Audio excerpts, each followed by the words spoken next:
एक ही लक्ष्य है कि जो भी सांसद आवाज उठा रहा है बीजेपी के खिलाफ या बीजेपी के जो नाकामी है उसको उजागर कर रहा है, निकम्मेपन को उजागर कर रहा है, उसकी डबल इंजन की सरकार को एक्सपोज कर रहा है, उसे निलंबित कर दो। आज एक बेहद बड़ा राष्ट्रीय सुरक्षा का मुद्दा बन गया है मणिपुर। जो मणिपुर से हैवानियत भरी, बर्बरता भरी वीडियोस और फोटोग्राफ सामने आ रही हैं, उससे मुझे लगता है पूरे देश का दिल दहल गया है। आपने देखा कि कैसे एक कारगिल युद्ध के समय हमारे देश का एक जवान, एक सूबेदार जिसने देश के लिए लड़ाई लड़ी, देश की प्रभुता अखंडता की रक्षा करी, आज उसकी धर्म पत्नी को निर्वस्त्र करके जिस प्रकार से परेड कराया गया और छेड़छाड़ करी गई, उनके साथ कुकर्म किया गया, वो बेचारा सूबेदार कह रहा है कि मैंने देश की रक्षा तो करी लेकिन मैं अपने परिवार की, अपनी पत्नी की रक्षा नहीं कर पाया। इससे अभद्र दृश्य इस देश के लिए क्या हो सकता है? ये महिला सुरक्षा का मुद्दा है, राष्ट्र सुरक्षा का मुद्दा। और इसलिए हम कहना चाहते हैं, विपक्ष की मांग क्या है, हम सब साथियों की मांग क्या है कि मन की बात बहुत हो गई, अब मणिपुर की बात हो।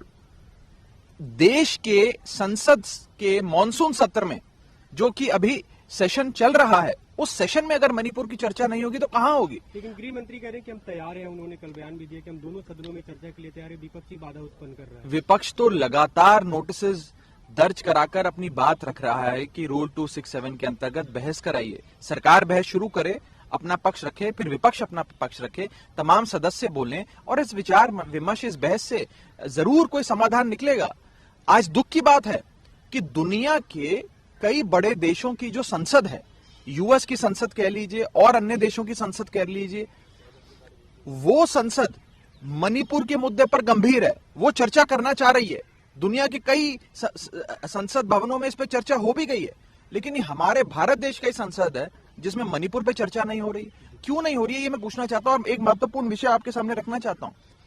क्यों मैं कह रहा हूं बार बार कि मणिपुर का विषय मात्र मणिपुर का विषय नहीं है, ये एक राष्ट्र सुरक्षा का विषय है।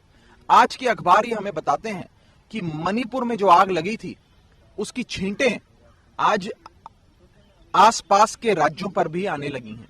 आज सुबह की जानकारी है कि मिजोरम के अंदर भी एक पर्टिकुलर समुदाय के खिलाफ वायलेंस की घटनाएं सामने आ रही हैं और वहां से उन्हें हिदायतें दी जा रही हैं कि आप मिजोरम छोड़कर चले जाएं। तो कहने का मतलब यह है कि यह अब विषय सिर्फ मणिपुर का नहीं रहा, ये एक प्रकार से पूरे नॉर्थ ईस्ट का मसला बनता जा रहा है। इसीलिए हम सरकार से हाथ जोड़कर विनती करते हैं कि संज्ञान लें। सदन में डेकोरम और डिसिप्लिन की बात कर रहे हैं, जो राज्यसभा के सभापति कल उन्होंने कहा उससे हम समझौता नहीं कर सकते, सभी सदस्यों को सवाल उठाने का अधिकार है, आवाज उठाने का अधिकार है, लेकिन आपको डिसिप्लिन मेंटेन करना चाहिए, जो संजय सिंह नहीं कर रहे थे, उनका ये कहना था। जब जब सदन में विपक्ष जनता की आवाज उठाना चाहता है, ज्वलंत मुद्दे पर बहस चाहता है और सरकार वो बहस से भागती है, तो इसी प्रकार के लोकतांत्रिक हथियार लोकतंत्र को मजबूत करते हैं।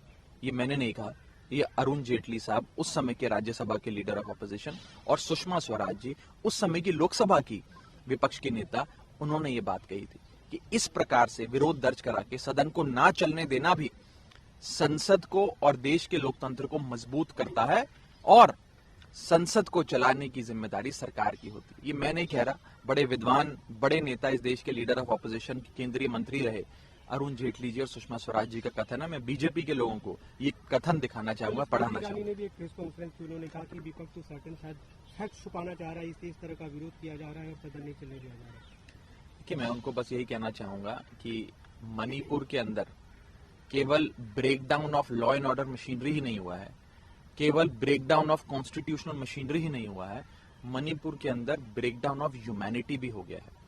और मेरी हाथ जोड़कर विनती है केंद्र सरकार के तमाम मंत्रियों से, केंद्र सरकार से, कि भारत के संविधान का पालन करें, आर्टिकल 355 और 356 लागू करें और मणिपुर के गवर्नर के आह्वान पे, जो रोज चैनल पर आकर खुद कह रही हैं, अखबारों के माध्यम से कह रही हैं, इंटरव्यू देकर कह रही हैं कि मणिपुर जल रहा है, मणिपुर को बचा लो, तुरंत प्रभाव से एन बीरेन सिंह की भाजपा राज्य की मणिपुर सरकार को बर्खास्त कर राष्ट्रपति शासन मणिपुर में लगना चाहिए, प्रेसिडेंट्स रूल लगना चाहिए, आर्टिकल 356 का पालन होना चाहिए। इस मुद्दे पे पूरे देश भर में प्रोटेस्ट करने वाले हैं, दिल्ली में भी जंतर मंतर पे प्रोटेस्ट का प्लान है। जी, आम आदमी पार्टी आज देश भर में, हमारी तमाम इकाइयां देश के कोने कोने में मणिपुर के लोगों की आवाज उठाएंगी और प्रयास करेंगी कि मणिपुर के लोगों की चीखें सत्ता में बैठे लोगों के कानों तक पहुंचे। एक अंतिम सवाल, आप संजय सिंह सस्पेंड हो चुके हैं आम आदमी पार्टी की, और आम आदमी पार्टी एक वोट जुटाने की कोशिश कर रही है अध्यादेश के मुद्दे पर, अगर वो बिल के रूप में आता है, क्या रणनीति रहेगी इसमें? नहीं, देखिए, हम सबसे पहले तो प्रयास करेंगे चेयरमैन साहब से मिलकर कि चेयरमैन साहब, आप हम सबके आदरणीय हैं, हमारी लड़ाई कोई चेयरमैन से तो है नहीं, हमारी लड़ाई बीजेपी से, बीजेपी की लड़ाई हमसे है। आम आदमी पार्टी बनाम बीजेपी, बीजेपी बनाम आम आदमी पार्टी है।